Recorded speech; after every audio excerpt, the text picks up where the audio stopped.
So does that justify everything that you do? Excuse me, let me tell you something. What do you think they were doing it for? Because they were trying to save us from poverty? No, they did it because they needed us. It's honor and family and loyalty. And some of us wanted a piece of the action. Now, we weren't educated like the Americans, but we had the balls to take what we wanted.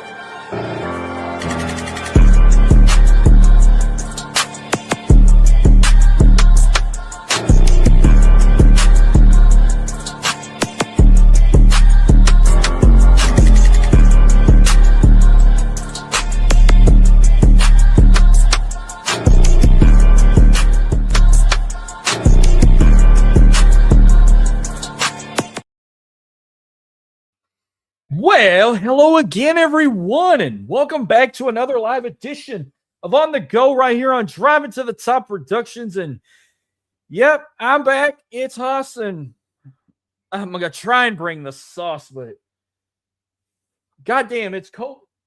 It's Wednesday, January 28th. Since freaking Sunday, it's been freezing. It's cold as shit. Every time I go outside, every freaking time I step outside, it's so goddamn cold. My damn overlay's frozen, as you can see above you. What's up, everybody? Thank you for tuning in. Whether your hands are frozen or not, hit the like button, hit the subscribe button. Follow me on X at BigHoss337. Follow me on Facebook, Instagram. Subscribe to my YouTube channel. This show On The Go you can find on X and Instagram at OnTheGo_TXLA. Driving to the Top Productions. You know where to find them. YouTube, Facebook, Instagram, and so forth. This show is presented by Reverse Rogue Energy, the official game and drink of On The Go, and by POGGERS, the official vitamin supplement of On The Go. So whether you choose, go to either rogueenergy.com, download that on any mobile device on app, download the app, or go to poggers.shop, and there it is right there, OTG, to get 10% off of your order.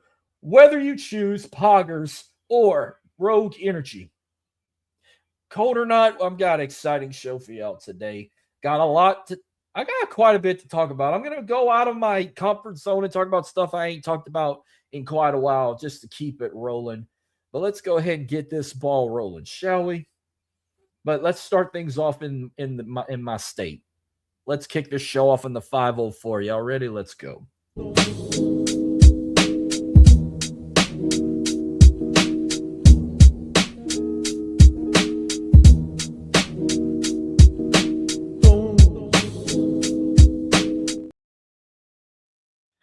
All right, we're going to kick things off in my neck of the woods, or say my neck of the woods, actually far from my neck of the woods, in my state.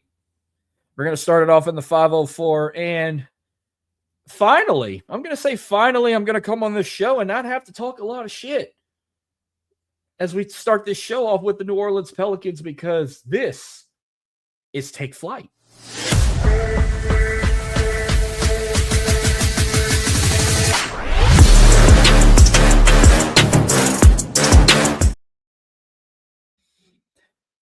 We're going to kick things off with the edition of Take Flight, where I do my New Orleans Pelicans basketball talk, because I doubted this team wrong. Yeah, I know they're not the best team in the NBA right now.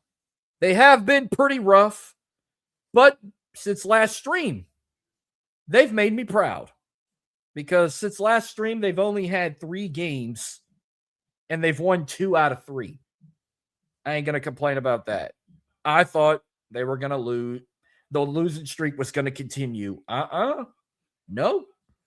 Pelicans started it off with a win since last stream, and they started with a division win, a much needed division win. I'm trying to see when they played this fucking game. My phone's being a fucking bitch right now. Here we go. They beat the Memphis Grizzlies 133-127 back on Friday the 23rd. Beat the Grizzlies. And it started with Saddiq Bey, who led in points, 36 points. He also had 4 rebounds and 4 assists. Zion led in rebounds with 11. Also had 24 points, 4 assists, 1 turnover, 2 steals, and a block. Derrick Queen led in assists with 5, but he also ended the night with 8 points, 9 rebounds, 4 turnovers, and 3 steals. And to add it off, Jeremiah Fears, 12 points, 2 rebounds, and 4 assists. And that was against a division rival. But then this past Sunday, they went to San Antonio and took on one of the baddest teams in the West. They took on big, bad Victor Wembanyama and the San Antonio Spurs and got the win over San Antonio in their house, 104-95. Big, big win against the number 2 team in the West. And what happened in this game? Saddiq Bey, second game in a row, he led in points. 24 points, 10 rebounds, 4 assists. Yves Missy led in rebounds with 14. He also had 10 points, 2 assists, and a turnover. Trey Murphy led in rebounds with 9 rebounds. He led in assists with 9, with 1 turnover, 17 points, and 6 rebounds. Zion even had 24 points, 10 rebounds, and 4 assists against the Spurs. Now, last night, they went on the road to play the defending champs. I will give them credit. Even though they lost the game, they pulled it off. When I mean pulled it off, they did not quit. They fought back. It wasn't a blowout. But hey, I'll take it. 104-95, they fell to the Thunder. But it's OKC. It's the champs. If this would have been in New Orleans, I think they could have pulled it off. But I probably would have been more pissed off if they lost at home. But hey, they hung with them in their house, and OKC is one of the toughest arenas to play in. Zion led in points in this game. 21 points, by the way. He also had 11 rebounds, 2 assists, 3 steals against the Thunder. Saddiq Bey led in rebounds and assists in this game. Saddiq had 13 rebounds and 5 assists, plus he had 1 turnover, but ended the night with 16 points. Jose Alvarado, I know it's been a while since we said his name, but Jose Alvarado back. He had this game 8 points, 3 rebounds, 4 assists, and 2 turnovers. Trey Murphy, 10 points, 5 rebounds, and 5 assists in this one. Let's talk about some numbers for the New Orleans Pelicans right now. A couple team leaders so far this season. Zion is leading in points this season, averaging 22 points a game, with Derrick Queen leading in rebounds, averaging 7.4 rebounds per game and averaging 4.3 assists per game.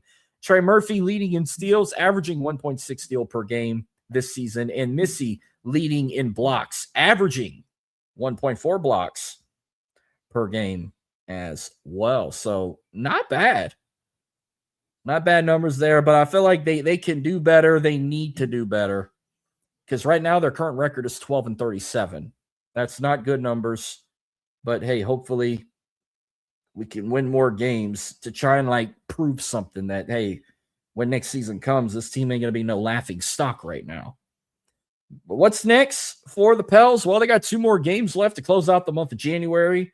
Friday night, they're going to be back at home hosting Ja Morant and the Memphis Grizzlies yet again. Memphis coming in that game 18-27, taking on a 12-37 Pels team. Then the Pels, following day, they hit the road. They go to Philly to play the Sixers, which I want to say their record's not as good as either. They're 25-21. Could be nice to pull an upset there. Then Monday, they go to Charlotte to play the Hornets on February 2nd. And then when I'm back on the air, next week's show, they're going to be playing the Milwaukee Bucks Wednesday night. I might have something by then, but I might not do a lot of predictions and what, not predictions, a lot of recaps. Because next week's Super Bowl week, I got a big Super Bowl week show lined up, mainly focused on that. But I might bring up a couple things on the teams I cover and whatnot. You'll hear all that. But that's what the Pels got coming up next. For throughout the week, about 4 games right there. One home game against Memphis, and then they go to Philly, go to Charlotte, and then go to Milwaukee. And then they go to Minnesota. They go to Minneapolis. Then after that, with all the shit they got going on over there, Pelicans ain't going to have another home game until February 9th against the Sacramento Kings. So then they're going to have a whole week on the road, 4 consecutive road trips after this Friday. So it's going to be damn near a week and a half till they have another home game at Smoothie King Center. But safe travels. I know with all the winter weather going on and whatnot, safe travels, especially if you're going to make any of them trips out there. But hey, I wanted to start the show off hot. Well, on a positive note with the New Orleans Pelicans. So I couldn't be more happy for them with what they've been doing, despite, they've had a 2-game win streak finally. And would have been nice to have a 3 game, but hey, I knew OKC was going to be tough. But that's all I got right there in the New Orleans talk. That was a quickie. Let's go ahead and go to Tigerland, shall we? Let's go ahead and take it to the 225. Let's go.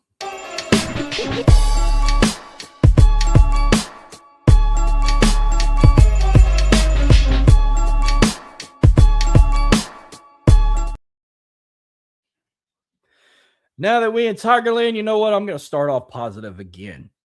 You know, week after week, I've been keeping up with the transfer portal and LSU, and I have been very pleased with what we've been picking up in the transfer portal, courtesy of the transfer portal king himself in Lane Kiffin. I mean, I can go back to when I started bringing this up. You know, Jackson Harris from Hawaii, Racine Guillory from Utah, Malachi Thomas from Pitt, Trey Brown from Old Dominion, Ty Benfield from Boise State, Steph Island Green from Clemson, Rod Gainey Jr. from Charlotte, Jace Brown from Kansas State, Eugene Wilson from Florida, to finally getting some QBs like Sam Levitt from Arizona State, Landon Clark from Milan, Houston Longstreet from USC, even Dylan Jones from Wisconsin, and Princewell from Ole Miss. But within the last week, Kiffin strikes again. We get another big name from the transfer portal. We get one of the top offensive linemen from Colorado. So Lane Kiffin making some deals with Prime himself. They pick up Jordan Seaton, offensive tackle, to come to LSU. Who get back? Get back! Get back! Talk about a big add-on to that offensive line. I'm telling you, I've never been more ready for LSU football during the offseason, despite the shitty outcome we've had in the previous year. We might be 200 to something days until week 1. But how many more days? I cannot wait. I will make sure I'm at the National L Club spring football game this coming spring to get a preview of what Lane Kiffin picked up, because I am so ready. 1, 2, Boogie, Shorty, George. Give me 1, 2, Boogie, and Shorty George. Shorty George. Oh, I'm ready to see what we got coming up in next fall. Ooh, Lane Kiffin is about to turn this program around. I'm not get too comfortable. Like I said, I'm going to keep repeating it over and over. I have Lane Kiffin bringing this team to the playoffs his first year. At least. If we could go all the way, hell to the yes. But remember, the national championship is in Vegas. But in 2028, it's in New Orleans. The last 4 times it was in New Orleans?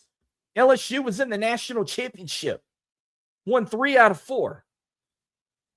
So by year 2, I hopefully can say Lane Kiffin brings his team to the national championship. We'll see. But lately, that's the last I've heard with the transfer portal, picking up offensive tackle Jordan Seaton.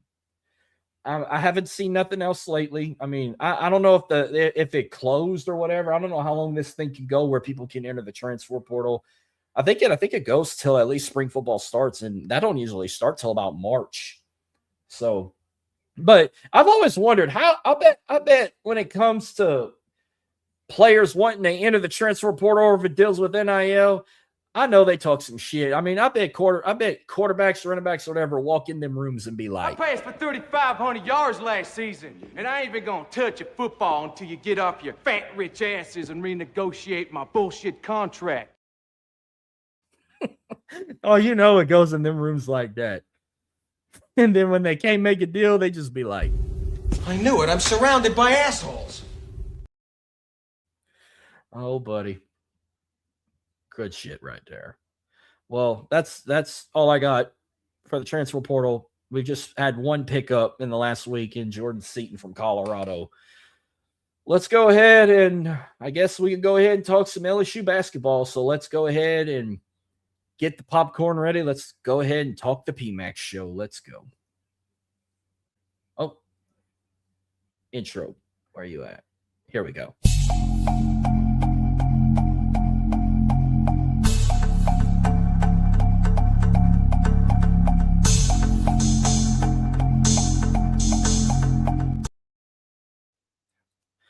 This is the PMAX show where we're talking LSU basketball, and let's just go start positive. Let's start with Kim Mulkey's Tigers, who continues to dominate on the court. You know, ever since January 8th, they have been hot. They are now on a 5-game win streak in the SEC. But since last stream, they've played 2 games. Last Thursday, they went to College Station and got a dominant win over the Aggies. They beat Texas A&M 98-54. Here's some numbers in this game. Malaysia Fulwiley, 23 points, 1 rebound, 4 assists. Amaya Joyner led in rebounds with 11. She had 11 points, 2 assists, 2 turnovers. Michaela Williams led in assists with 9. She also had 2 turnovers, 4 points, 8 rebounds, and 2 steals. Grace Knox, 19 points. Jada Richard, 11 points, 4 rebounds, 2 turnovers, 2 steals. Kate Caval, 15 points, 5 rebounds, 1 assist, and 1 turnover against the Aggies. And then this past Monday, despite the wintry storm we had, they were able to play a home game at the PMAC, didn't have to get rescheduled, and got a big win over the Florida Gators. They beat Florida 89-60. Currently, LSU now sits at 19-2 overall with a 5-2 SEC record, the number 6 team in the country. But I don't have a lot of stats on this one. I just know Jada Richard led in points with 20, and Amaya Joyner led in rebounds and assists with 10 rebounds, 4 assists, and 1 turnover. You know what's crazy? Amaya Joyner didn't even have no points in that game. Did not score a single point, but she led in rebounds and assists. So what's next for Kim Mulkey's Tigers going into the weekend? Well, they got 1 more game left in the month of January. They're now, after the We Back Pet games, they're now doing the Play for K, which I want to see what that's about. Let's Play for K, which they host Arkansas. Play for K. Oh, the K-Yow. Their Play for K is a primary fundraising initiative of the K-Yow Cancer Fund. Also, this is great. So they're playing. It's for a cause. You know, you might. It's not Breast Cancer Awareness Month, but hey, it don't have to be October to go pink. Yeah, hell yes, I love shit like this. You know, I'm a big supporter of breast cancer awareness and whatnot. I always go pink in October, but great cause right here. Play for K. They host Arkansas tomorrow night at the PMAX, 7 p.m. tip-off, but you got to watch it on NCC+. What's after Arkansas? Sunday, another Play for K game. Well, they're actually going to play 2 more in the month of February. They'll play another one Super Bowl Sunday, early start time. But after Sunday, they host Alabama at the PMAC, a Play for K matchup. Top 25 matchup, too. Number 6 versus 24. 11 a.m. start time, and this one will be nationally televised on the SEC network. So 2 Play for K matchups for the weekend till next week's show. Let's go. Now, let's go talk about this fucking bullshit real quick. Let's talk about this shit-ass team. Matt McMahon's Tigers. You finally won an SEC game a week ago, but then you dropped your next 3. You know, last show I talked about their loss with Florida. But then they had 2 matchups they could have freaking won. I don't know what's up with this team.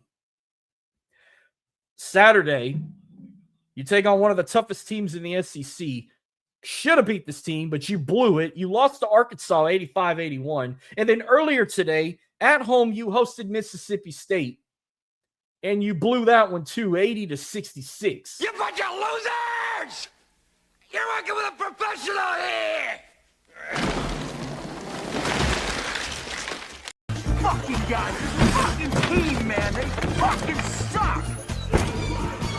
I'm gonna hate fuck this shit out of you, ref!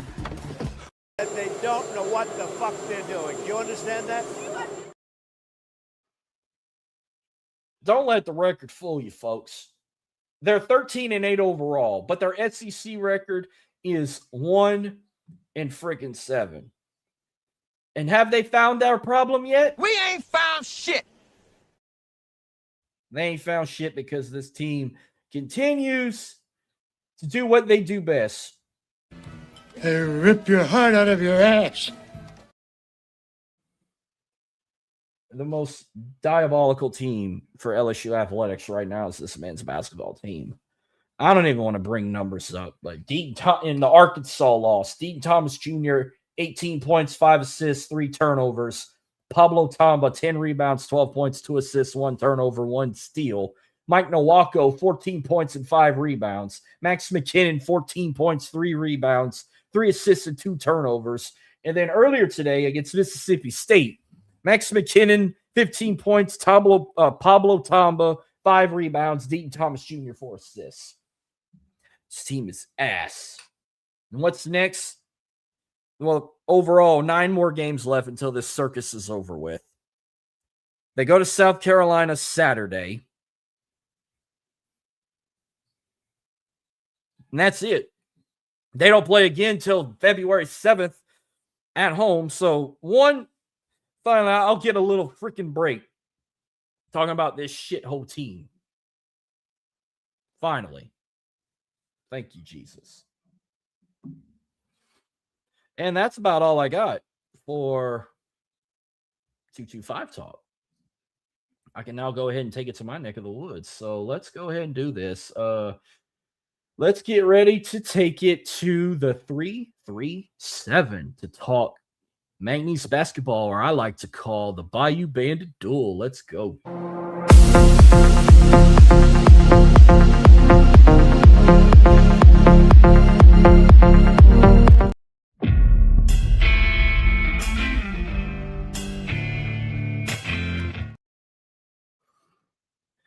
Ladies and gentlemen, this is the Bayou Bandit Duel, where I talk McNeese basketball. And let me just say, nothing's changed since the last couple weeks. McNeese has been on a roll. Yeah, despite last week, they did have another conference loss, but they're now back on a win streak now here, on a 3-game win streak. And this past Saturday, I was back at TLA, where they took on the University of New Orleans. And by the way, they're going to shift to LSU New Orleans and shift to purple and gold and drop navy and light blue in the coming summer, which I'm still not really approving of that. But McNeese got the win over New Orleans, 82-63, and they did it on Stranger Things theme night. I'm not really going to get into much detail of that. I'm going to wait till next week bring my guest on. He knows a lot about Stranger Things, and I'm going to kind of explain what I've experienced in person, and he can kind of explain everything in between there. I should have got some shit ready. I'm going to bring up later. I'm actually going to try and load up at the same time while I recap McNeese basketball real quick. But Larry Johnson led in that game, 26 points, 8 rebounds with 5 assists. Yeah, he also led in rebounds with 8. Garway, he led in everything against Uno. 26 points, 8 rebounds, 5 assists. While Garway Duel in this game, 14 points, 5 rebounds, 2 assists, 2 turnovers, and 2 steals. Also in that game, Tyshawn Archie, 10 points, 4 assists, and 1 turnover. Great matchup, man. I need to try and go to another game. I know they got a big rivalry game this weekend. They're taking on Lamar for the second time this year, but with a lot of shit going on, and then they were talking about more freezing weather, it might affect road traveling issues and whatnot. So I'm probably just going to sit this one out again. But I might watch it on TV. Getting a couple things ready. And then last night, they were supposed to play on Monday, but due to the severe weather, freezing weather, they moved it to last night. But McNeese went to Southeastern. Second time this year they've played them. And they got the win over the Lions, 76-66. So they have swept the Lions in conference play in basketball. McNeese currently now sits 17-4 overall with a 10-2 record in the Southland Conference. A couple leaders in this game. Larry Johnson led in points, 20 points. He also had 2 rebounds, 1 assist, and 2 turnovers and 2 steals in that game. Oh man, I please get this name right. I've tried to say it before. Giannis Ninjanga. If one of y'all says some silly ass name, this whole class is gonna feel my wrath. I said the first name right. It's the last name. Is it Njanga? Ndjonga. Is the N silent? Is it Dejanga? I don't know. I finally got JSN's last name right. Jackson Smith in Jigba. Shout out to Bryce Coots. Shout out to the Fox crew to help me remind me that I to say it as in Jigba. I just say JSN. We'll talk more about them later. But got the win over Southeast. Yeah, Giannis 7 rebounds. But no points. Garway Duel, 3 assists, 4 turnovers, but he had 14 points against the Lions. And Javon Garcia, 13 points, 4 rebounds, and 2 assists against the Lions. So what's next for the Pokes? Like I said, big rivalry game. Battle of the Border, Part 2. This time they go to Beaumont this Saturday, 6 p.m. on ESPN Plus. You know, I really, really want to go to this game. Even if the cheerleaders or the Cowgirl Kickers don't even travel, I'm gonna try and go. I kind of really want to go, to be honest with you. I want to try and make as many more games as I can.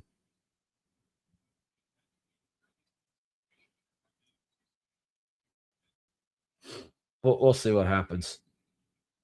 But they got that game. And then Monday, February 2nd, they go to Nacogdoches to play the Lumberjacks of Stephen F. Austin. So back-to-back road games for the Pokes. They won't return home until February 7th, but that's Mardi Gras for us, so I won't be there for that. It'll probably be a while before I make another home game.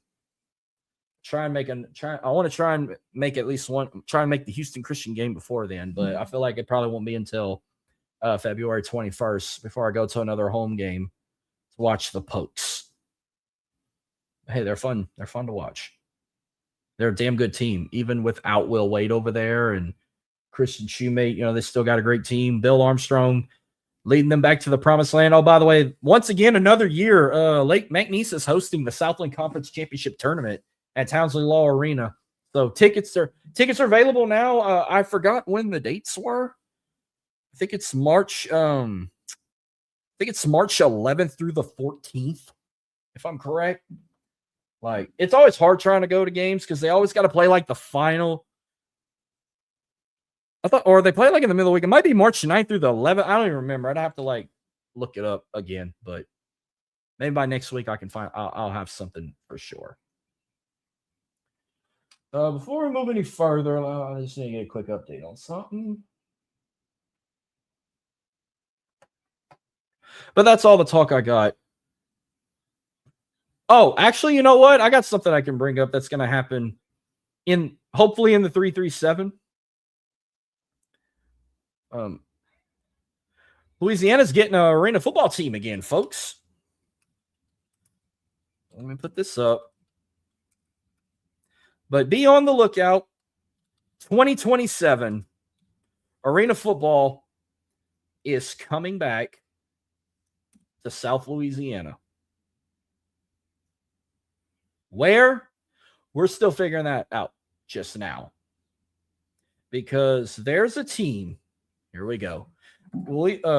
There's a team in Amarillo that is currently relocating. Hold on.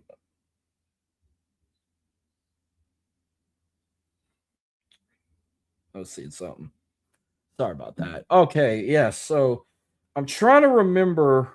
There was an arena football team in Amarillo.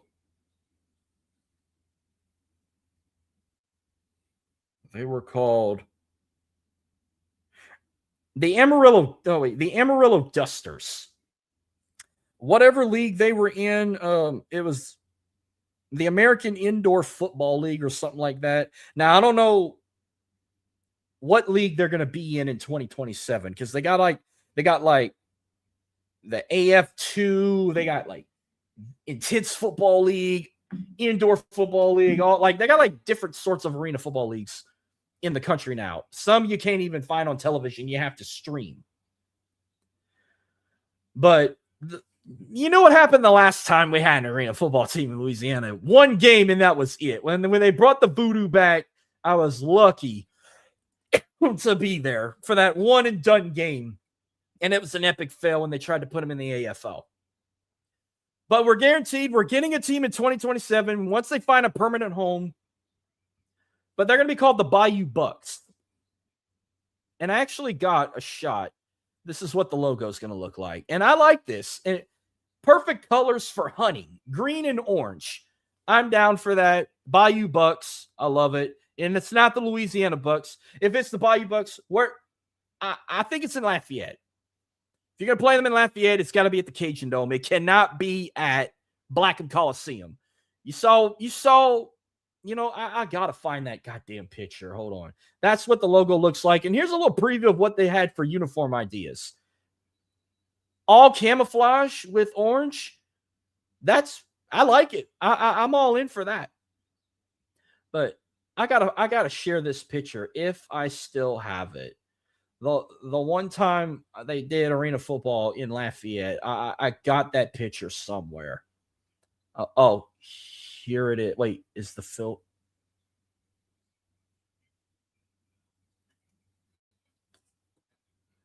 I think this picture's got a picture of it. See, this was the last time I went to an arena football game in Lafayette. Look at the damn field goal nets. That's like fencing. It's not even leveled. They had to use a strap to hold it up. Like, it was the biggest shit show circus. Even though they did win that game and it was enjoyable despite all the crap that came with it. So hopefully this image can be like a prime example of, look, they tried to bring arena football in Louisiana in 2023. Was an epic fail. We got to do better than that. But hopefully they can get their cards right 2027. But yep, coming in 2027 from Amarillo to somewhere in South Louisiana, it's the Bayou Bucks. There's the logo. There's your colors. And there's the uniform combo one more time. I'm all in for it. Like, I'm actually excited. And I think it's going to be in Lafayette. I'd be shocked if they did in Lake Charles, but I think it's going to be Lafayette. That's going to get this team. It's got to be. Well, all right, let's continue on with the show. Let's now take it to the 713. Let's go ahead to H-Town and do some talk here. Let's go.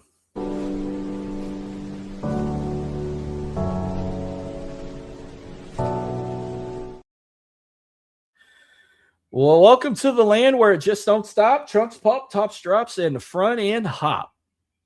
We're here to talk H-Town, but we're going to go ahead and start on a positive note.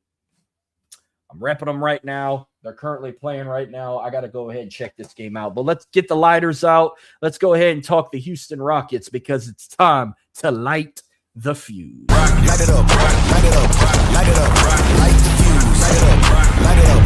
Taking off like a rocket. Light it up, light it up, light it up, light the fuse. Light it up, light it up, light it up. Taking off like a rocket. It is Light the Fuse, where we talk Houston Rockets basketball, and they're currently playing right now. Got a big rivalry game, I-10 showdown. Spurs, Rockets playing right now. Third period right now. Rockets leading 74-65. Hopefully by the end of the night, I will have an update on the Houston Rockets. But their previous 3 games, they've won 2 out of 3. Last Thursday, they did start off a game they should have won, but they lost in overtime in Philly against the Sixers. 128-122 was the final there. They fell to the Sixers. 128-122. Kevin Durant led in this game with points, 36 points, 7 rebounds, 3 assists, 8 turnovers. But Tyree Eason led in rebounds with 9. 13 points, 2 assists, 1 turnover. Amen Thompson led an assist with 9. He also had 17 points, 6 rebounds, and 1 turnover. Shangoon, 13 points, 8 rebounds, 7 assists, 2 turnovers. And Jabari Smith, which prayers go out to him. He suffered a season-ending injury that's going to require surgery, so he's done for the rest of the 25-26 season. Hopefully he gets well soon and we can see him back for the upcoming season. So I think it's I forgot what the injury was. I think it was something with his shoulder. I'm gonna look it up real quick. But I know he's out for the rest of the season. Oh shit. But I know he's out. Oh fuck, what was it?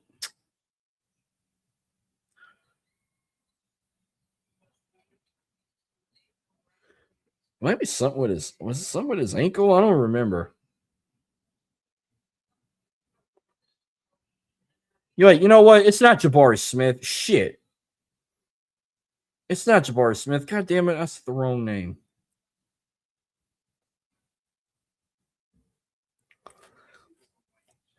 It's Steven Adams that's out with it. It's an ankle injury, but wrong player. My bad. That's on me. I'm a fucking idiot. It's Steven Adams who's out for the rest of the season. You have to have surgery on his ankle. He actually injured it on the 18th against the Pelicans. So thoughts and prayers to him. Hopefully he'll get better soon and he'll be back. Again, Steven Adams, not Jabari Smith Jr. But that was the numbers against the Sixers. Now, they did get on a 2-game win streak. So this past Monday, they hosted the Memphis Grizzlies. No, not the Memphis Grizzlies. This past Friday, they went to Detroit and got the win over the Detroit Pistons, 111-104. KD led in points with 32. He also had 7 rebounds, 3 assists. Jabari Smith led in his rebounds with 10. 11 points, 3 assists, 2 turnovers, 2 steals, and 2 blocks. Amin Thompson led in assists with 7, with 9 rebounds, 15 points, 1 turnover, 2 steals, and 2 blocks. Reed Shepherd with 18 points. And then this past Monday, they hosted the Grizzlies and got the win, 108-99 against the Memphis Grizzlies. Shangoon led in points and rebounds in this game, 33 points, 9 rebounds. 6 assists, 5 turnovers, 1 block, but Amin Thompson led in assists with 14, 4 turnovers and 8 points. KD, 33 points, 8 rebounds, 2 assists, 2 turnovers. Tyree Easton, 17 points, 7 rebounds, 3 turnovers, and 2 steals. Hopefully by the end of the night, I'll get a final update on their game against the San Antonio Spurs, but what's next for the Houston Rockets after that? Tomorrow night, they go to Atlanta to play the Hawks. Saturday, they host the Dallas Mavericks, and it's live on ABC. I was hoping to be in H-Town this weekend, but unfortunately, I will not be there. Monday, February 2nd, they go to Indiana to play the Pacers. And next Wednesday, before I record, they host the Boston Celtics. So how about, I might have an early start time. So you know what? Dylan from the Worldly Podcast is coming back on next week. We're going to talk Super Bowl week, and pretty sure he's going to have a Boston Celtics t-shirt on. If he does, I'm going to rep Houston Rockets again next week. So we might bring that game up while we're on next week. If he's tuning in, wear your Celtic gear. I'm talking Boston Celtics, not Celtic FC. A couple stat leader so far this season for the Rockets. Kevin Durant is averaging 26.4 points per game, leading in that. Shangoon, across the board, he is leading in rebounds, assists, steals, and blocks, averaging 9 rebounds per game, 6.4 assists per game, 1.5 steals per game, and 1 block per game. So another week, Shangoon across the board, minus averaging in points, leading with Kevin Durant. So that's all the talk I got right now for the Houston Rockets until I get an update on their game against the San Antonio Spurs. But let's go ahead and talk another H-Town team I love to follow. Let's talk the Houston Cougars real quick because this is the Red Alert, folks. Go Cougs, this is a Red Alert. Who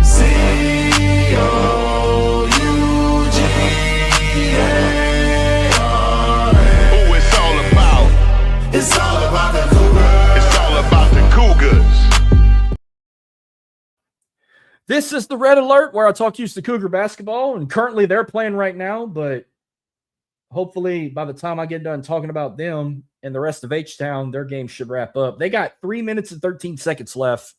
They're leading TCU. It was 69-58 they currently lead right now. Now, this past Saturday, they did take a L. One of the hottest games of the week. College Game Day kicked off their 2026 season at this game. They were in Lubbock, Texas for the second meeting with the Red Raiders and the Cougars. That night, unfortunately, belonged to Texas Tech. They got the win over Houston 90-86. So that currently puts the Cougars right now at 17-2 of the regular season with a conference record of 5-1. That was their second loss of the season. But remember, they lost to Tennessee. This is their first conference loss, and they dropped to the number 10 seed right now. Which, by the way, here's the top 25 for college basketball right now.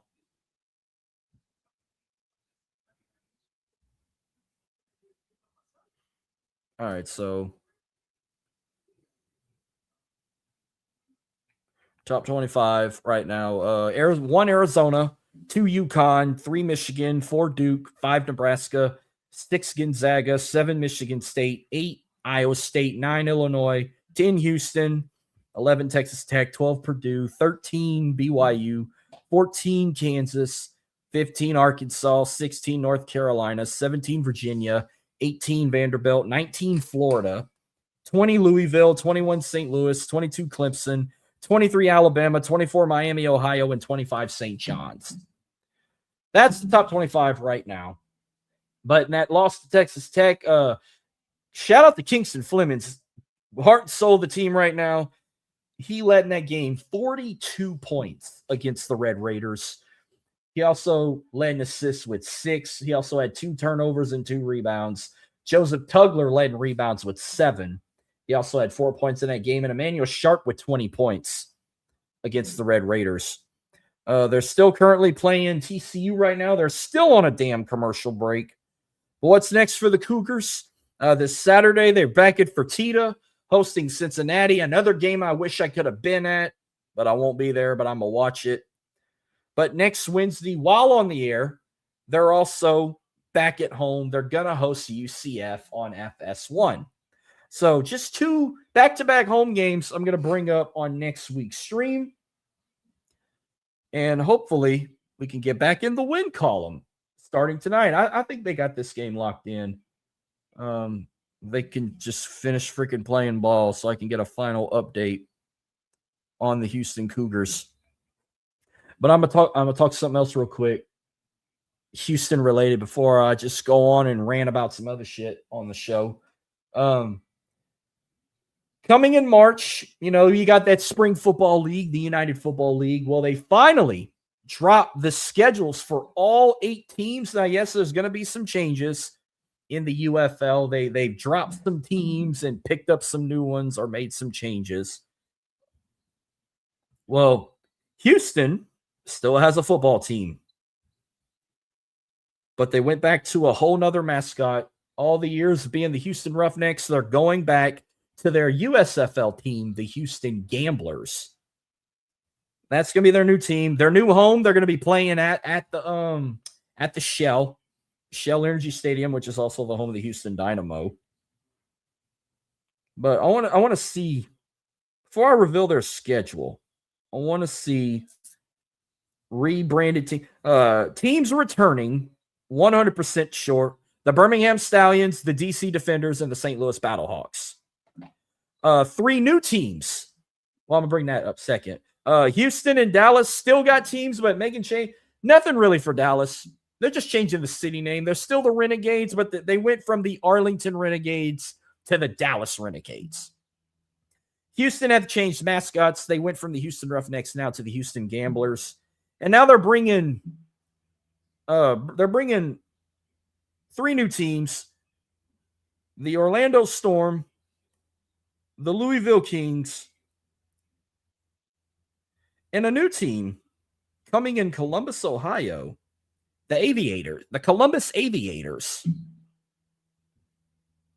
So 8 teams, and I don't even think they're like not real. Are they really? As I'm looking at the schedule again, they're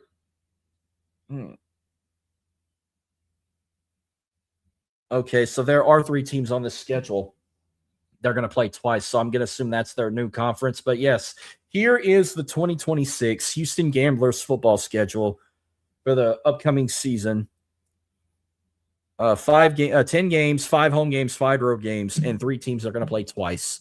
And shockingly, their opponent for week 1, which you could call it a rivalry because they're the only 2 teams in Texas, they're not playing twice. They're not in the same conference. They're opening up the season March 28th against the Dallas Renegades on the road. Their home opener will be April 5th, week 2, against the Birmingham Stallions.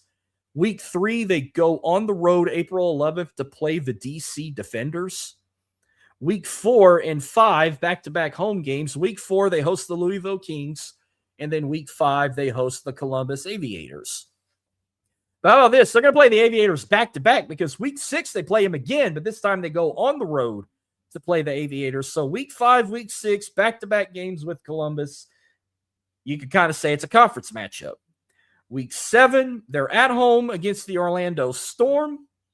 Then week 8, and 9, back-to-back games against the same team. So this team is also a division opponent, the St. Louis Battlehawks, one of the OGs. So week 8, May 16th in St. Louis. Week 9, Memorial Day weekend, May 24th in Houston, and that's their final home game. And then week 10, May 30th, they go on the road to play the Birmingham Stallions. So it looks like the Gamblers, the Aviators, the Battlehawks, and the Stallions are in a division together, while the Renegades, the Defenders, and the Storm, I missed another team. Kings, Defenders, Storm, and the Renegades. So yeah, they're going to play every team. So yeah, that's basically the division right there.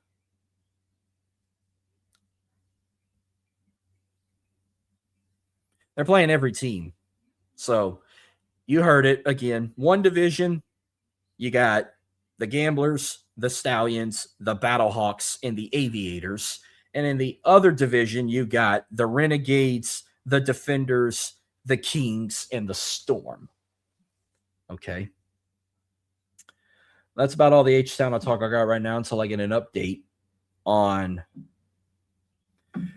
these other 2 basketball games. But let's talk about what we got coming up next week, because the biggest football game of the year is officially set. We already know who's going to the big dance. Super Bowl 60, February 8th. You got a Super Bowl 49 rematch. You got Sam Darnold and the Seattle Seahawks taking on Drake May and the New England Patriots. Let's go back to the AFC Championship game. Patriots beat the Broncos 10-7. How you think this game would have came out if Bo Nix played? You think the Broncos would have pulled it off and we'd have got Broncos Seahawks on a 48 rematch? Or we'd have saw something different? What you guys think? Let's look at some numbers here. Drake May, 10 for 21 in passing, 86 total yards. Did not even throw a single touchdown pass. Ramondre Stevenson led in rushing. He had 25 carries for 71 yards. Drake May also had 10 carries for 65 yards and a rushing touchdown. The only touchdown in the game. Mac Hollins led in receiving. He had 2 catches for 51 yards. Stephon Diggs, 5 catches for 17 yards. Patriots defense, 59 total tackles, 35 solo, 3 sacks. Courtesy of Christian Gonzalez, Christian Ellis, and Christian after 3 different Christians had some sacks and 4 tackles for a loss for the Patriots. For the Broncos, not bad for the backup QB, Jared Stidham, 17 for 31, 133 passing yards. He did throw one touchdown pass to Cortland Sutton. He went 3 catches for 17 yards. His touchdown was for 5 yards. He did throw an interception in that game. RJ Harvey led in rushing. He had 13 carries for 37 yards. Jarrett Stidham also had 4 carries for 23. Marvin Mims led in receiving, 4 catches for 62 yards. RJ Harvey had 4 catches for 22. Evan Ingram, 2 catches for 19. Broncos defense, 77 total tackles, 32 solo, 8 tackles for a loss. And I have to play it. They also had 5. They had me.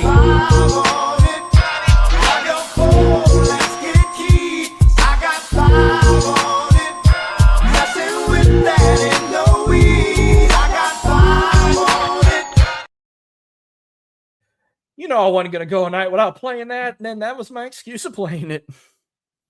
But heck of a game, even though the snow got involved in the second half of the game. First quarter, beautiful sighting in Denver. Fourth quarter, it was a damn snowstorm over there. And then a big thank you to the 206. Big thank you to the Seattle Seahawks.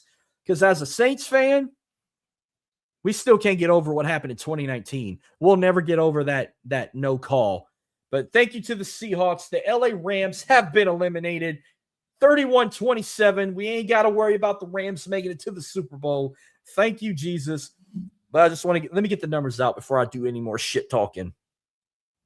Let's start with the Seahawks. NFC champs. Sam Darnold, 25 for 36.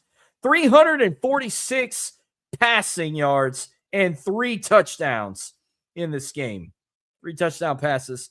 K9, Kenneth Walker led in rushing, 19 carries for 62 yards and a touchdown. JSN, 10 catches for 153 yards and 1 touchdown. Rashid Shaheed, 1 catch for 51 yards. Kenneth Walker, 4 catches for 49 yards. Cooper Kupp, 4 catches for 36 yards. Jake Bobo had 1 catch for a 17-yard touchdown. Yeah, the Seahawks did fumble the ball twice, but they recovered it.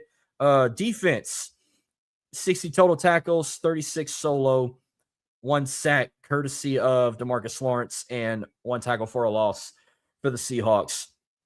Now the Rams, bitch asses, Matthew Stafford, 22 for 35, 374 passing yards and 3 touchdowns. He also had 2 carries for 16 yards, but Blake Corum led in rushing, 9 carries for 55 yards. Kyron Williams, 10 carries for 39 yards. Nakua, 9 led in receiving, 9 catches for 165 yards and a touchdown. Devontae Adams, 4 catches for 89 yards and a touchdown. Kobe Parkinson, 3 catches for 62 yards. Fumbled the ball 4 times, but only lost the ball once and recovered 2 out of those 4 fumbles. Defense had 68 total tackles, 38 solo, 3 sacks, and 8 tackles for a loss in that game. Game had me on the edge of my seat, but the 12th man was there. They got the job done, and thanks to them, we ain't got to worry about the Rams. Fuck Sean McVay. Fuck Matthew Stafford. Fuck the LA Rams. You bitch. You bitch. You ain't sick. You a bitch. A bitch. You bitch. You bitch. You bitch. You bitch. You bitch. You bitch. You bitch. You bitch. You bitch. Fuck you. Courtesy of the New Orleans Saints. Thank you, Seahawks. Going to be a hell of a game, and we're going to preview that next week when I do my Super Bowl week show. As of right now, we got 1 minute and 25 left. Houston's up 72-65 over TCU. This game's about to wrap up. While the Rockets, they got a long way to go. They got 38 seconds left in the third. Oh, you're going to show KD's highlights and block the score? 83-82. But KD's on the free throw line, so he usually makes his free throw shots. They're about to be up 85-82. Or 84-82, I'm sorry. 2-point game. Well, I might not have a final update on the Spurs game, but I'm about to have one on this one. But let's move on. I got a couple more things left. Speaking of basketball, there is some drama going on in the NBA right now. Shout out to all Chicago's Bulls fans for this one. This one's for y'all. But how long has it been since Chicago Bull had his jersey retired? It's been quite a while. As a matter of fact, I'm gonna pull that up and see if I can get something, because this past weekend, Derrick Rose gets his jersey retired with the Chicago Bulls. And there was a lot of negativity about that. All because he didn't win a championship with the Bulls. And a lot of people were complaining that how the hell did he get his jersey retired before? No, don't want to keep before. How did he get his before Dennis Rodman? That's what it was. Last I checked, Dennis Rodman did get his jersey retired with a team he actually helped win a championship, the Detroit Pistons. Yeah, he hopped on right when they had the dynasty with Michael Jordan and Scottie Pippen and all them. But remember, Dennis Rodman, yeah, he didn't start with the Chicago Bulls. Yeah, I know he started his career with the Detroit Pistons. And that's where he made a name for himself. He won 2 NBA championships with the Pistons. And yes, and he does have his number 10 jersey retired. Now, he is in the Chicago Bulls Ring of Honor. I'm pretty, will he get his jersey retired with the Chicago Bulls? Maybe. But you ain't got to like. Okay, so the last man to get his jersey retired with the Chicago Bulls, the last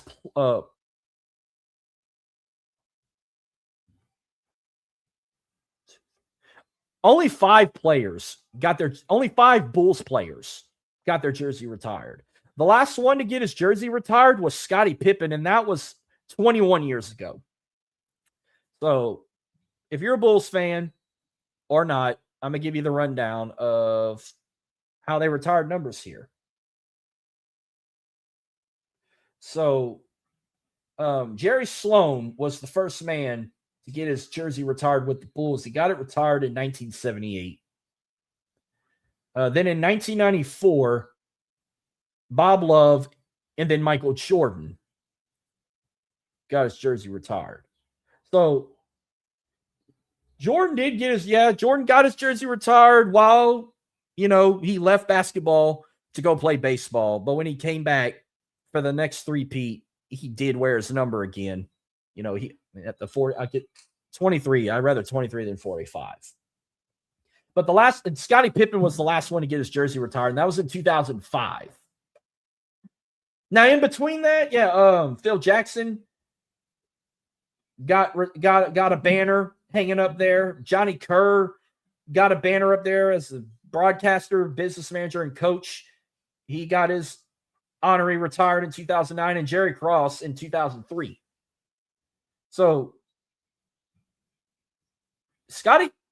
Derrick Rose got his first player to get his jersey retired since Scottie Pippen. Now, let's run his career with the Chicago Bulls. He's been with the Bulls from 2008 to 2016. That's a long-ass run. Despite that, after his run with the Bulls, he did play 2 seasons with the Knicks, a season with the Cavs, season with the Timberwolves, 3 seasons with the Pistons, couple seasons and then he ended his career with the Grizzlies. MVP in 2011, 3-time NBA All-Star from 2010 to 2012. He was on All-NBA First Team in 2011, Rookie of the Year, and All-Rookie First Team in 2009. That's just as a pro. While he was at Memphis or in high school, no, he played his college career at Memphis, but he is a Chicago native. He went to Simeon Career Academy in Chicago. 2007, he was Illinois Mr. Basketball, and he was a McDonald's All-American. While in college, he was third-team All-American AP in, NABC, National Association of Basketball Coaches, in 2008. His career stats, 12,573 total points, with averaging 17.4 points per game, 2,324 rebounds, averaging 3.2 rebounds per game, 3,770 assists, averaging 5.2 assists per game. And he's also a two-time Olympic gold medalist. He was on Team USA in 2000, not Team USA. Team USA. 2010 in Turkey and 2014 in Spain, he won a gold medal for the FIBA Basketball World Cup. Not FIFA, FIBA. I didn't even know they still did this shit. But yeah, two-time Olympic gold medalist. So maybe, he may have not brought the Bulls championship, but I think he deserved. Fuck all the haters talking shit on Derrick Rose. Dennis Rodman already got a jersey retired with Detroit. Yeah, does he have to have it retired with the Bulls? I think but maybe one day it's gonna come. I trust the process. With all that drama. Oh, speaking of drama, going back to the Super Bowl. A couple Super Bowl halftime drama here. I know a lot of people. I know year after year, people have been talking shit about the Super Bowl halftime show. This year's Bad Bunny. A lot of people are bitching for so many reasons. Whether, because he's Puerto Rican. He speaks Spanish. Yes, he don't speak a lot of English. I know a lot of his songs are in Spanish. I know we're not going to really understand all of them. So then something come about, if he performs in a dress. I don't recall Bad Bunny wearing a dress. Am I missing something here? Did he really perform in a dress? Because the last time I remember Bad Bunny was in a big talk, you guys were kissing his ass when he had that role in Happy Gilmore 2. Now, I'm not the biggest Bad Bunny fan. I don't know a lot of Bad Bunny songs. I can probably name 2 songs, Booker T and Shambaya. And for all the wrestling fans, they know what those songs are. Shambaya was the one he came out to when he faced Damian Priest at Backlash in Puerto Rico, in San Juan. So, and I know times have changed, lately with the Super Bowl halftime shows, everybody's been going hip hop or pop. We're not really playing classic rock and roll or rock music anymore. Damn sure ain't playing no country. I don't want to hear no fucking country music in a halftime show. If we're going to hear country music today, you got to have 1 or 3 people. You got to have Luke Combs, Lainey Wilson, or Post Malone for the Super Bowl halftime show. Not freaking Florida Georgia Line, not Kane Brown, not Sam Hunt. Florida Georgia Line, them motherfuckers ain't country. And we don't need no country singers that's going to put us to sleep. No disrespect to one of the all-time greats in George Strait. But I need a halftime show to get me rowdy, not to put me to sleep or talk about depression. No. Nowadays, it's hard to get a rapper these days. Like, you're never going to see Lil Wayne in a halftime show unless he plays something actually appropriate. You're never going to see NBA Youngboy with the shit he raps about. Kevin Gates, Boosie. It'd be hard to get them guys. I mean, who have we've had hip-hop lately in the past that were damn good? Black Eyed Peas, they were good. Bruno Mars, Rihanna, Beyonce, Kendrick Lamar, Travis Scott. Well, he was an extra with Maroon 5. We've had some good hip-hop singers. Like, we've had Usher, Lil Jon and Ludacris. We need Lil Jon and the East Side Boys for a halftime show. We need Outkast. We need like some good hip-hop artists from the 2000s. That's what we need for a damn good halftime show. Now, pop, we've had some big pop singers over the years. We've had like Katy Perry, Lady Gaga. Shockingly, we hadn't had Taylor Swift yet, but I wouldn't be surprised down the road that happens. Who else we've had in the pop world? Madonna. We've had her. She was good. We've had Black Eyed Peas, even though they're a rap group. They were damn good. Madonna was good. We had Coldplay. All right, breaking news. While I'm talking about these halftime performances, we had J-Lo and Shakira. We had The Weeknd. That was another good halftime show. Oh, we had one of my favorite hip-hop performances with Dr. Dre, Snoop Dogg, 50 Cent, Kendrick Lamar, Mary J. Blige, and Eminem. Great hip-hop performance. Oh, Houston beat TCU 79-70, folks. About to wait a minute till we get that. But that's all I got on a halftime rant. Maybe for the near future. Why don't we get like Metallica or AC/DC? If you want to bring up rock music, let's get them guys. You want a badass rock halftime show? That's another good idea. All right, moving on. It's been a while since I talked UFC, but UFC got its first pay-per-view event since they got their new home on Paramount Plus. Let's go ahead and recap UFC 324 that happened in Vegas this past weekend. I'm going to go ahead and play this real quick in case I can't get people's names right. If one of y'all says some silly-ass name, this whole class is going to feel my wrath. So here's the card. If you watch the preliminary card on Paramount Plus or Fight Pass, Ty Miller defeated Adam Fugit by TKO in the first round. 1 second shy of the 5-minute mark. Josh Hokett defeated Denzel Freeman by TKO in the first round. Then on the preliminary card on Paramount Plus, Alex Perez defeated Charles Johnson by TKO in the first round.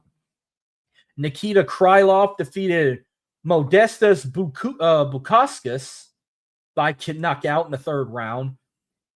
Atiba Gauthier defeated Andre Polave by unanimous decision. And Umar Nurmagomedov, I said it right, defeated Davidson Figueiredo by unanimous decision. Main card, Jean Silva defeated Arnold Allen by unanimous decision. Natalia Silva defeated Rose Namajunas by unanimous decision. Waldo Cortez Acosta defeated Derrick Lewis by TKO. And then these two badass main events. Sean O'Malley does it again. He beats Song Yadong by unanimous decision. And in the main event, this was only the first pay-per-view of 2026. And I think we got our fight of the year. Justin Gaethje defeated Paddy Pimblett by unanimous decision. It should have been a TKO. This was a fucking great fight to end by a unanimous decision. I wish we could have seen a knockout. Unfortunately, we didn't. And hell, we don't even have to wait long for the next one. This coming Saturday, we got another pay-per-view. When was the last time UFC did back-to-back pay-per-views? Well, we got UFC 235 next, coming to you from Sydney, Australia. Kudos Bank Arena. Volkanovski versus Lopez. Alexander Volkanovski versus Diego Lopez for the second time, and it's for the featherweight championship. What time are they going to have these fights? Don't tell me I'm going to have to get up at 5 a.m. or 6 o'clock to watch this shit. Dan Hooker versus Benoit St. Denis. Rafael Fitzev versus Mauricio Ruffy. Tai Tovasa versus Taliesin Texera. And Quillian Sakili versus Jamie Malarkey. That's the card right now. If I tune in, I'm only going to tune in for the main event. I want to see what time they're going to start this shit. If it's in Australia, you know damn well they'll probably start at freaking 6 in the morning or something.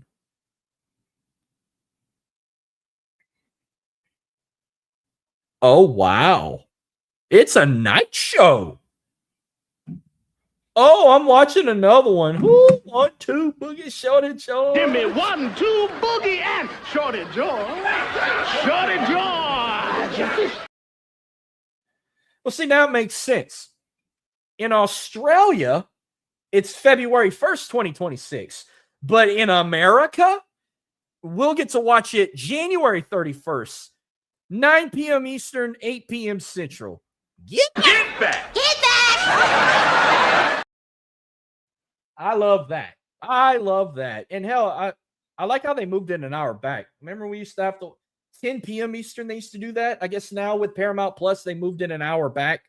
I approve that. So I'm going to have a busy Saturday. I'm going to be watching the Royal Rumble and UFC 325. I'm a happy camper, folks. All right, let me do a quick recap on the Houston Cougars real quick. So, Houston Cougars get another conference win. They beat TCU 79-70.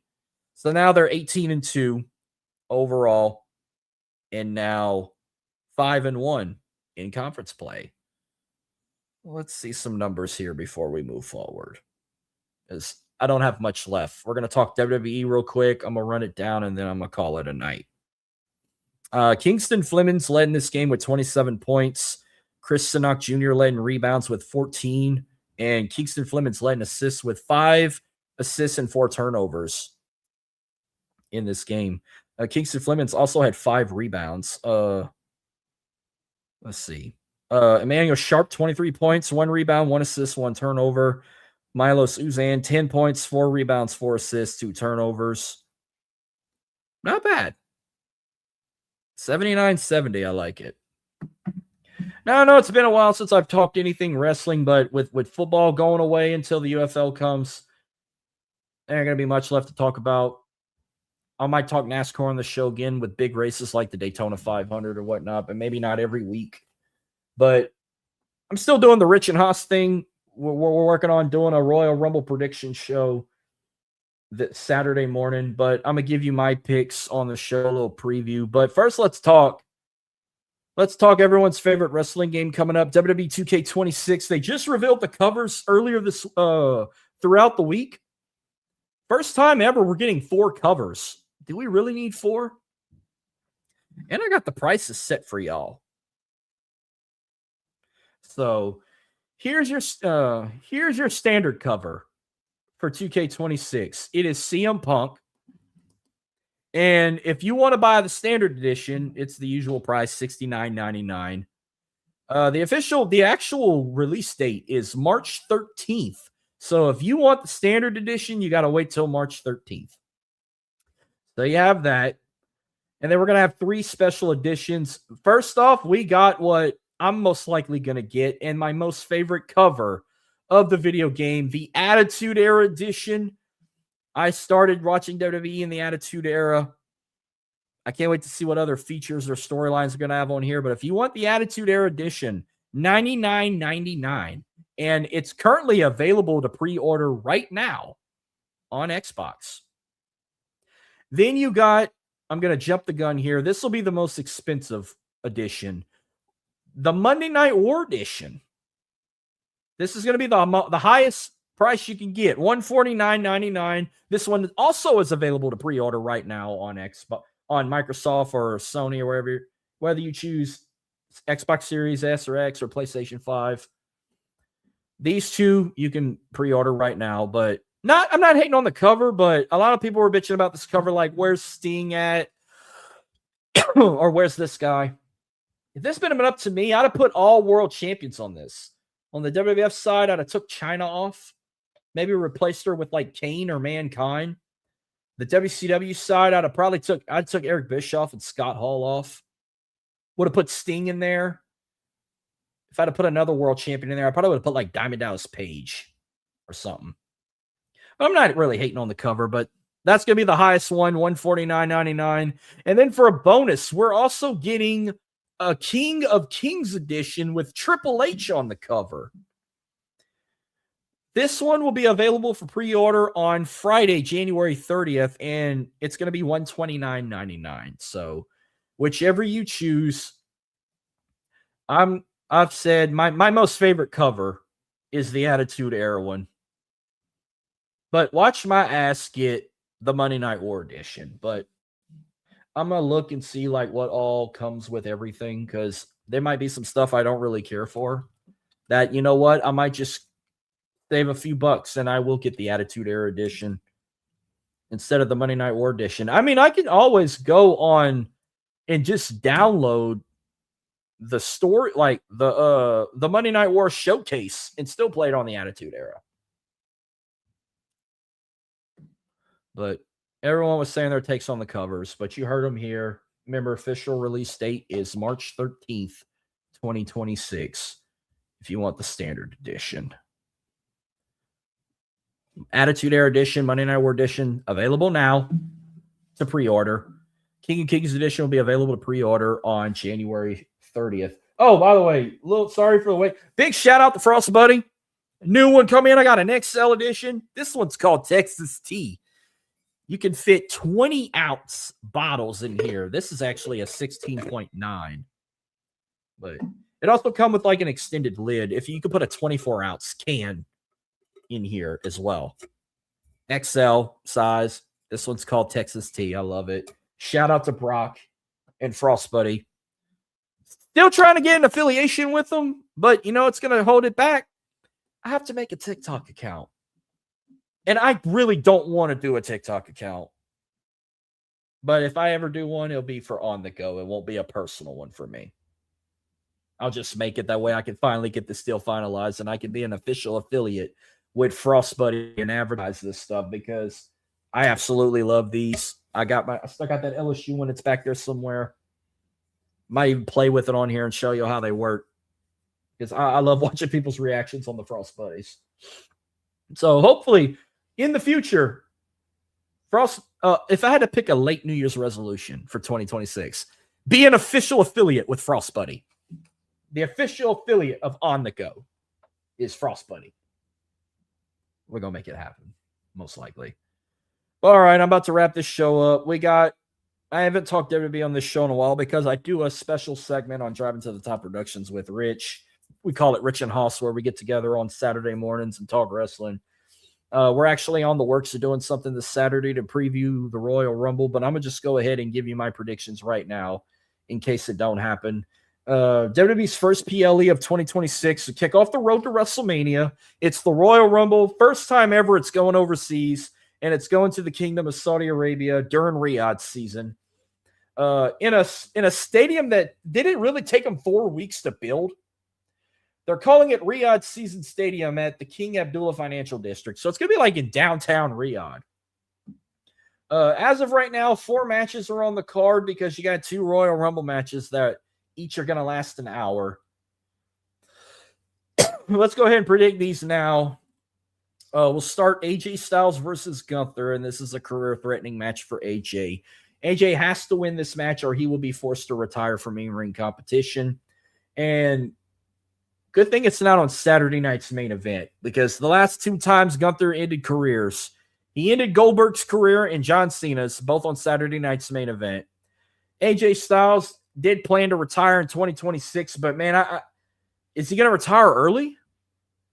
Everyone believes this is it for AJ. He just had a banger of a match with Nakamura last week on Saturday night's main event. He had a hell of a match with CM Punk on Raw, despite Finn Balor screwing the match up. But if this is AJ's last match, it was a hell of a ride enjoying watching him. And it was 10 years ago at the Royal Rumble he made his WWE debut. And I know he's a Grand Slam champion finally. Let's look at some career stats for AJ. By the way, I think this is going to be the end too. I got Gunther beating AJ Styles. I'm just going to look at his career from TNA and WWE.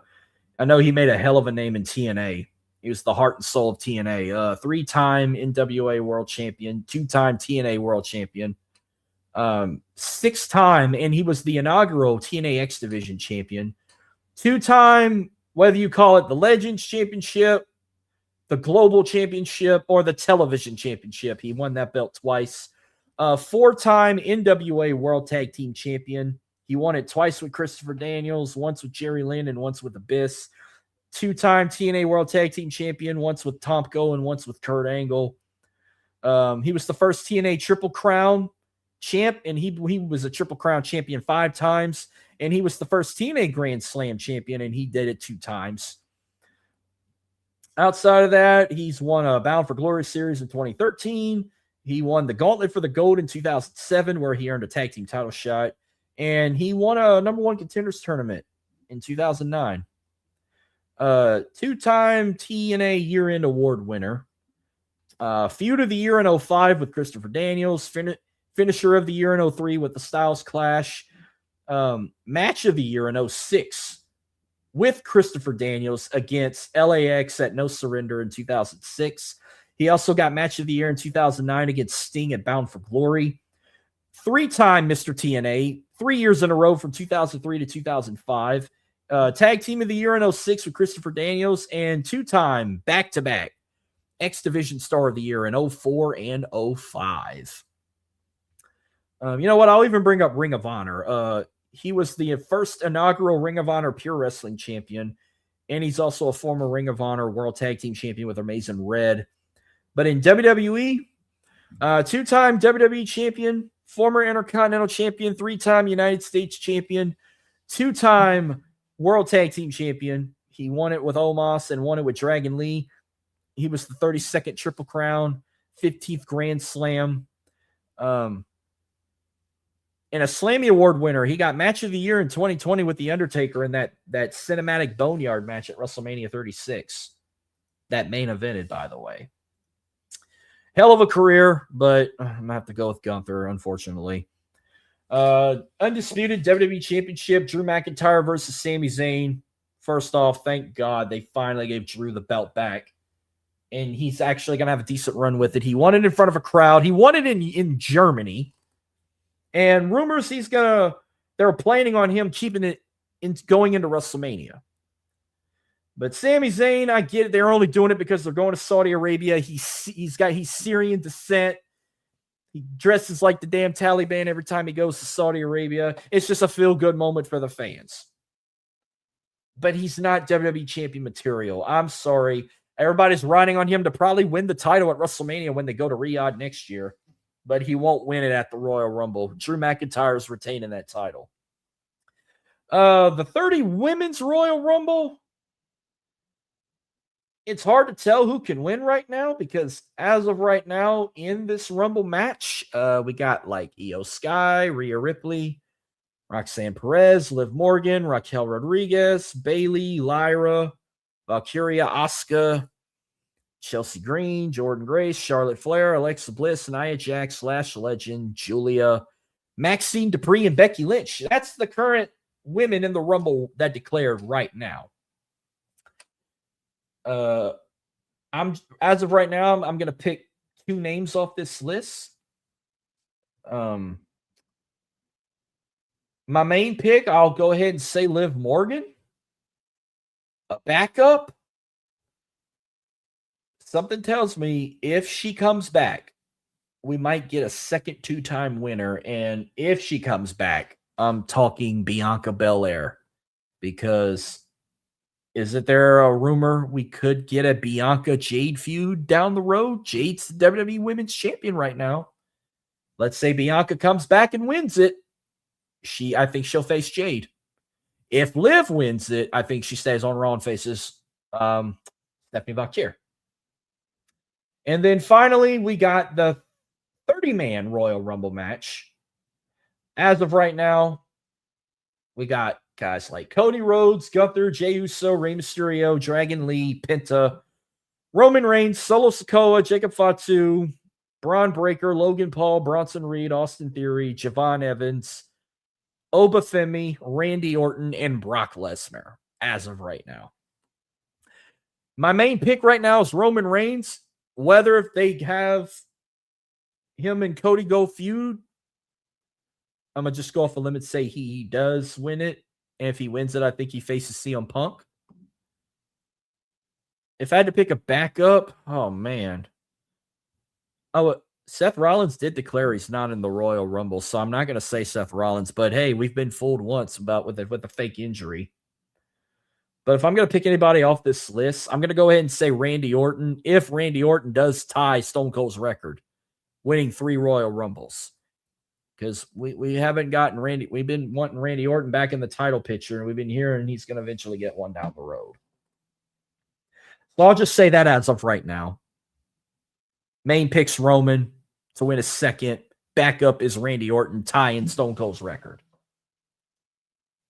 And I'm going to go ahead and wrap this up because they still got 3 minutes left to play, and I don't feel like waiting that long. But the Rockets are, last I saw, they're trailing the Spurs 107-96 with 2:39 left to go. Not going to give no numbers, nothing. Well, I'll just put it away. But this will wrap up tonight's show. Thank y'all for tuning in. This was fun. I will catch you guys next Wednesday night on February 4th. Dylan from the Worldly Podcast is coming back on, and we're going to do our Super Bowl 60 preview show where we'll break down the game, give our thoughts, talk some Super Bowl moments and memories, favorite Super Bowl halftime shows. Mainly focus on the Super Bowl, but I'll bring up some basketball talk in between because my Rockets are playing his Celtics, and we're probably going to bring that up. Probably talk some Houston Cougar basketball because we both love the Cougs. Talk LSU's boys team. He's going to give me his take on Stranger Things theme nights when I bring up what happened at McNeese and all that. It's going to be a good show. Be sure to tune in. And we'll have a different start time. We're not going to start this one at 9 p.m. I'll probably start at around 7:30. Probably the best time for him and I. But be tuned. Be sure to tune in. You're a Seahawks fan or a Pats fan, please pop in. Hear us talk about Super Bowl 60. But it's going to be a fun one. But this was fun. Stay warm out there. We got more winter weather coming. It ain't going to get no better. But thank y'all. God bless. Peace, love. I'm out. See y'all next week.